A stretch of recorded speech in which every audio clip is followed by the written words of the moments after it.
इस मूवी की शुरुआत होती है एक घर से, जिसमें मार्गरेट नाम की औरत बहुत पेन में होती है क्योंकि वो एक बच्ची को जन्म देने वाली थी। लेकिन जन्म देते ही वो उसे डेविल समझ के मारने की कोशिश करती है, पर फिर वो अपनी मासूम सी बच्ची को देख के अपने आप को रोक लेती है। अब बहुत साल बाद कैरी नाम की लड़की, जो उसी औरत यानी कि मार्गरेट की बेटी होती है, उसको पूल वॉलीबॉल खेलते हुए दिखाया जाता है, जहाँ वो गलती से एक टीममेट को बॉल मार देती है जिसका नाम सू होता है। अब वॉलीबॉल खेलने के बाद कैरी शावर लेने जाती है, लेकिन तभी उसके हाथ खून से भर जाते हैं। ये देखकर वो सबसे हेल्प मांगने लगती है, लेकिन उसकी हेल्प करने की जगह सब उसका मजाक उड़ाने लगते हैं। एक्चुअली इधर कैरी को उसका पहला मेंस्ट्रुअल पीरियड आया हुआ था, लेकिन उसको पीरियड के बारे में कोई नॉलेज नहीं होने के कारण वो खून देख के पागलों की तरह चिल्लाते हुए मदद मांगने लगती है। लेकिन बाकी लड़कियां उसको ऐसी हालत में देख के टीज करने लगते हैं। इवन उनमें से क्रिस नाम की एक लड़की, जो कैरी को स्कूल में सबसे ज्यादा बुली किया करती है, वो भी अपने फोन में उसको इस हालत में रिकॉर्ड करने लगती है। बट तभी वहाँ पे उनकी जिम टीचर मिस रीता आ जाती है और सिचुएशन को कंट्रोल करने की कोशिश करती है एंड कैरी को प्रिंसिपल के ऑफिस में लेके जाती है, जहाँ प्रिंसिपल कैरी के अगेंस्ट जाकर उसकी मॉम को इन्फॉर्म कर देते हैं, जिससे कैरी और भी ज्यादा परेशान और डर जाती है। जिसके बाद पास में रखा वाटर कूलर भी अचानक से एक्सप्लोड कर जाता है। अब घर में आने के बाद भी कैरी अंदर नहीं जाती है और बाहर कार में ही चुपचाप बैठी रहती है। जिस दौरान वहाँ एक बच्चा आता है और कैरी को टॉन्ट करने लगता है क्रेजी कैरी बोल के, लेकिन तभी उस बच्चे को एक इनविजिबल फोर्स साइकिल से गिरा देता है और वो बच्चा डर के वहाँ से भाग जाता है। अब इसके बाद वो घर में मार्गरेट को खुद का सर दीवार पर मारते हुए देखती है। कैरी उसके रिलीजियस मदर से पूछती है कि उन्होंने पीरियड्स के बारे में उसे कभी कुछ क्यों नहीं बताया था, लेकिन मार्गरेट कैरी के पीरियड को सिन यानी कि पाप मानते हुए उसे अब्यूज करने लगती है और उसे एक क्लोजेट के अंदर बंद कर देती है गॉड के पास प्रे करने के लिए। लेकिन बाहर आने के लिए कैरी जोरों से चिल्लाने लगती है, जिससे डोर पर क्रैक आ जाता है और इससे मार्गरेट एंड कैरी दोनों बहुत ही शॉक हो जाते हैं। अब इधर उसी रात सू अपने बॉयफ्रेंड टॉमी के सामने कन्फेस करती है कि कैरी के इंसिडेंट में बाकियों के साथ वो भी इन्वॉल्व थी, जिसके चलते टॉमी उसे शांत करवाता है और उसकी गलती के लिए कैरी से सॉरी बोलने के लिए कहता है। लेकिन इधर दूसरी तरफ क्रिस कैरी को और ज्यादा परेशान करने के लिए अपने बॉयफ्रेंड बिली और दोस्त के सामने उसकी वीडियो ऑनलाइन अपलोड कर देती है। अब इसके बाद अगले दिन पीई क्लास के टाइम रीता सारे स्टूडेंट्स को बताती है कि उन लोगों ने कैरी के साथ जो भी कुछ किया वो बहुत गलत है और उसके पनिशमेंट के तौर पर वो उन्हें बहुत मुश्किल ड्रिल्स करने के लिए देती है और बताती है कि जो कोई भी ये ड्रिल्स कंप्लीट नहीं करेगा वो स्कूल प्रॉम में नहीं जा पाएगा। अब क्योंकि क्रिस को लगता है कि उसने कुछ भी गलत नहीं किया है, जिसके कारण वो ड्रिल्स करने से मना कर देती है और दूसरे स्टूडेंट्स को भी मनाने की कोशिश करती है, ये बोल के कि उन सब को प्रॉम अटेंड करने से एक जिम टीचर नहीं रोक सकती है। लेकिन मिस रीता क्रिस के इस एटीट्यूड को देखते हुए उसे सस्पेंड कर देती है। तभी क्रिस सू को उसका साथ देने के लिए कहती है, बट क्योंकि सू को रियलाइज हो चुका था कि उसने गलती की है, जिसके कारण वो क्रिस की बात नहीं मानती।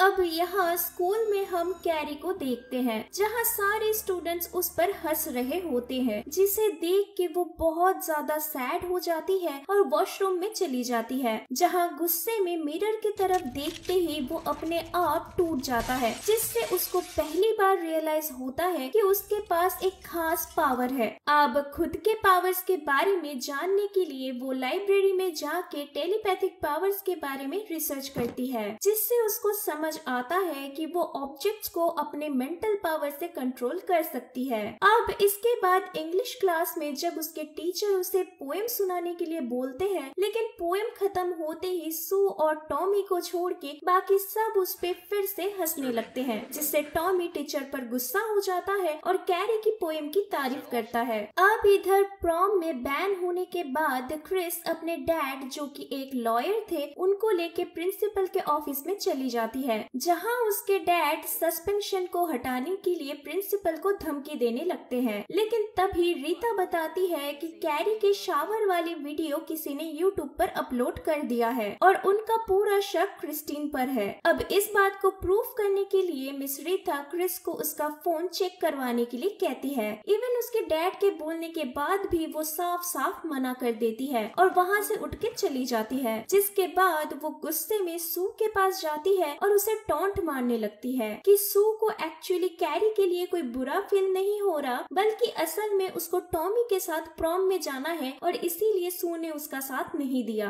अब इसके बाद हम उसी रात कैरी को देखते हैं, जहाँ उसे अच्छे से खुद के पावर को कंट्रोल करना आ गया था। अब इसके बाद फिर से सू को दिखाया जाता है, जहाँ वो कैरी के लिए बहुत बैड फील कर रही होती है एंड बदले में वो कैरी के लिए कुछ अच्छा करना चाहती है। अब तभी उसको याद आता है कि क्लास में उसे सपोर्ट करने पर कैरी टॉमी पर अट्रैक्टेड फील कर रही थी, तो कैरी को एक अच्छा टाइम देने के लिए सू अपने बॉयफ्रेंड टॉमी को अपनी जगह कैरी को प्रॉम पर ले जाने के लिए बोलती है। पहले तो ये सब बातें टॉमी को एक मजाक लगता है, बट सू के बहुत रिक्वेस्ट करने के बाद वो फाइनली उसकी बात मान लेता है और कैरी को प्रॉम पर चलने के लिए पूछ लेता है। लेकिन कैरी को ये सब कुछ एक प्रैंक लगता है, जिस वजह से वो टॉमी को कोई रिप्लाई ना देकर वहाँ से चली जाती है। लेकिन फिर वो बहुत ही इमोशनल हो जाती है, जहाँ मिस रीता आकर उसे समझाती है और प्रॉम में जाने के लिए एनकरेज करती है। अब इधर कैरी से कोई रिप्लाई नहीं मिलने पर टॉमी कैरी के घर चला जाता है, लेकिन कैरी तभी उसे बाहर ही रोक लेती है, जहाँ टॉमी के बहुत रिक्वेस्ट करने के बाद कैरी फाइनली उसके साथ प्रॉम पर जाने के लिए हाँ बोल देती है। इसके बाद कैरी खुश होकर प्रॉम में जाने के लिए शॉपिंग करने जाती है, जहाँ क्रिस उसे देख लेती है और उसे पता चल जाता है कि कैरी प्रॉम में जा रही है। अब रात में कैरी घर पहुँच के मार्गरेट को प्रॉम में जाने के बारे में बताती है, लेकिन मार्गरेट उसे वहाँ जाने के लिए अलाउ नहीं करती है और टॉमी को मना कर देने के लिए कहती है। कैरी अपनी मॉम को बहुत समझाने की कोशिश करती है, बट उसकी मॉम जब फिर से उसे क्लोजेट में जाके प्रे करने के लिए बोलती है, तो कैरी उसके पावर्स को अपने मॉम के सामने रिवील कर देती है, जिसको देखने के बाद मार्गरेट को लगता है कि कैरी को ये पावर डेविल से मिला है, जिसके बाद वो उसे विच बुलाने लगती है और प्रे करने लगती है। बट कैरी उसके मॉम को अपनी टेलीपैथिक पावर्स के बारे में एक्सप्लेन करते हुए बताती है कि वो ऐसी अकेली इंसान नहीं है जिसके पास ऐसा पावर्स है, और वो कहती है कि इस टाइम वो चीजें चेंज करना चाहती है और एक नॉर्मल लाइफ जीना चाहती है। लेकिन वही दूसरी तरफ हम क्रिस को उसके बॉयफ्रेंड और कुछ दोस्तों के साथ देखते हैं, जहाँ वो लोग कैरी से रिवेंज लेने के लिए एक पिग फार्म में जाते हैं और वहाँ एक पिग को मार के उसका खून लेके प्रॉम रूम में जाके खून से भरी बकेट को रस्सी से बांध देते हैं, ताकि बाद में सही टाइम आने पर वो लोग उस बकेट को कैरी पर गिरा सके। अब देखते ही देखते वो दिन आ जाता है। प्रॉम में जाने के लिए कैरी खुद से ड्रेस बनाती है और बहुत एक्साइटेड होती है। अब इवनिंग को जब टॉमी उससे प्रॉम के लिए लेने आ जाता है, तो मार्गरेट उसे रोकने की बहुत कोशिश करती है,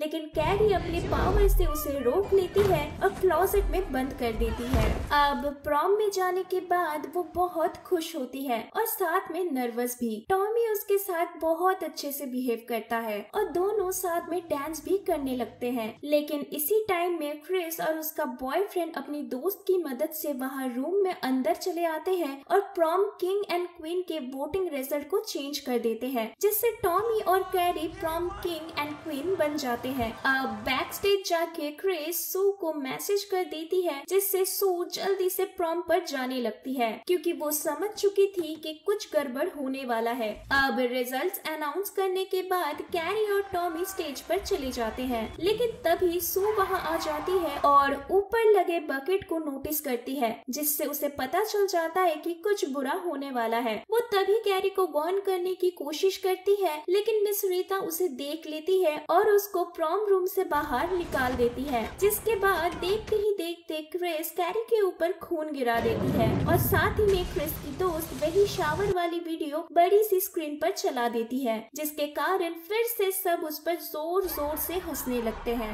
बट तभी बदकिस्मती से खून की बाल्टी टॉमी के सर पर गिर जाती है, जिसके चलते उसकी वहीं पे मौत हो जाती है। जिसके बाद क्रिस और उसका बॉयफ्रेंड वहाँ से भाग जाते हैं और सू ये सब कुछ बाहर से देख रही होती है लेकिन अंदर नहीं आ पाती। अब टॉमी के मौत के बाद कैरी को ऊपर क्रिस के बॉयफ्रेंड का सनग्लास दिखता है, जिसको देखने के बाद कैरी गुस्से में पूरी तरीके से आउट ऑफ कंट्रोल हो जाती है और अपने पावर यूज करने लगती है। वहाँ पे सारे लोग उसकी पावर को देख के बहुत ज्यादा डर जाते हैं और बाहर भागने की कोशिश करते हैं, पर कैरी अपने पावर की मदद से सारे डोर्स बंद करके उनको उसी रूम में लॉक कर लेती है और उन पर हमला कर देती है एंड एक एक करके सबको मारने लगती है जिन लोगों ने उसका ऐसा घटिया मजाक बनाया। अब देखते ही देखते वहाँ आग फैल जाती है और कैरी मिस रीता को साइड में करके इलेक्ट्रिकल वायर को फ्लोर में फेंक देती है, जिससे बाकी कुछ लोग भी शॉक से मर जाते हैं। इसके बाद मिस रीता और कुछ ही स्टूडेंट्स वहाँ से निकल पाते हैं और इसके साथ कैरी भी जब स्कूल से बाहर आती है तो वो क्रिस और उसके बॉयफ्रेंड को वहाँ से जाते हुए देखती है।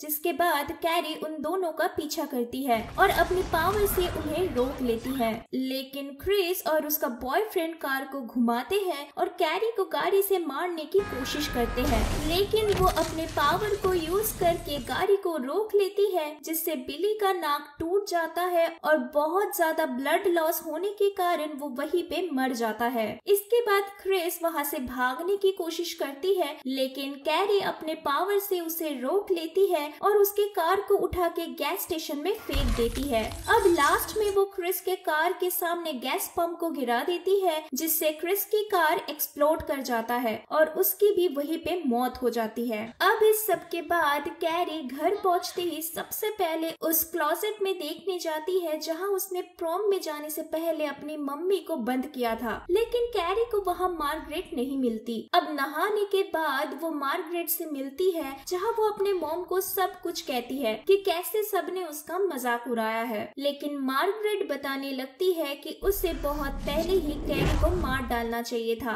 मार्गरेट कहती है कि वो और कैरी के फादर सेक्सुअल इंटरकोर्स को पाप माना करते थे, लेकिन एक दिन कैरी के फादर ने नशे में उसकी मॉम को रेप कर दिया था, जिसके बाद कैरी पैदा हुई थी। अब यही बातों के दौरान मार्गरेट कैरी पर हमला कर देती है और उसे नाइफ से स्टैब कर देती है, पर कैरी तभी अपने पावर से उसके मॉम को रोक लेती है और गुस्से में अपनी मॉम को भी मार डालती है, लेकिन जल्दी उसको रियलाइज हो जाती है कि उसने क्या गलती कर दिया है। वो रोने लगती है और देखते ही देखते कैरी की मॉम उसके आंखों के सामने दम तोड़ देती है, जिसके बाद कैरी एक्सट्रीम इमोशनल हो जाती है और आसमान से अपने घर के ऊपर पत्थर गिराने लगती है। बट तभी वहाँ सू आ जाती है कैरी की मदद करने और कैरी को उसके साथ बाहर चलने के लिए कहती है, लेकिन कैरी सू को अपने पावर से पकड़ लेती है और पूछती है कि उन लोगों ने उसके साथ ऐसा क्यों किया, जिसके चलते उसने अपने मॉम को भी मार डाला। सू कैरी को उससे हर्ट करने के लिए मना करती है और कहती है कि प्रॉम में जो कुछ भी उसके साथ हुआ उसमें उसका कोई हाथ नहीं है। अब इसी दौरान कैरी उसे बताती है कि सू प्रेग्नेंट है और वो अनबॉर्न चाइल्ड एक लड़की है, जिसको सुन के सू शॉक हो जाती है क्योंकि उसे खुद नहीं पता होता है कि वो प्रेग्नेंट है। अब घर क्रैश होने से पहले कैरी सू को बचाने के लिए अपनी पावर की मदद से उसको बाहर भेज देती है और कुछ टाइम बाद पूरा घर तबाह हो जाता है। अब इसके बाद हम लास्ट सीन में सू को देखते हैं, जहां वो कैरी के ग्रेव को विजिट करने आई हुई थी, लेकिन तभी सू को पेट में बहुत पेन होना स्टार्ट हो जाता है और ठीक इसके नेक्स्ट सीन में हम सू को डिलीवरी रूम में देखते हैं। लेकिन कुछ देर बाद कैरी के हाथ के जैसा ही खून से कवर्ड एक हाथ निकलता है और उसके हाथ को पकड़ लेता है। सू डर से चिल्लाने लगती है, लेकिन तभी उसकी मॉम वहां आ जाती है और उसे शांत करवाने की कोशिश करती है, जिससे हमें पता चलता है कि ये सब कुछ सू का एक नाइटमेयर था, जिससे समझ आता है कि सू अभी भी काफी डरी हुई रहती है उस ब्लैक प्रॉम नाइट के कारण। दोस्तों, अगर ये वीडियो आपको पसंद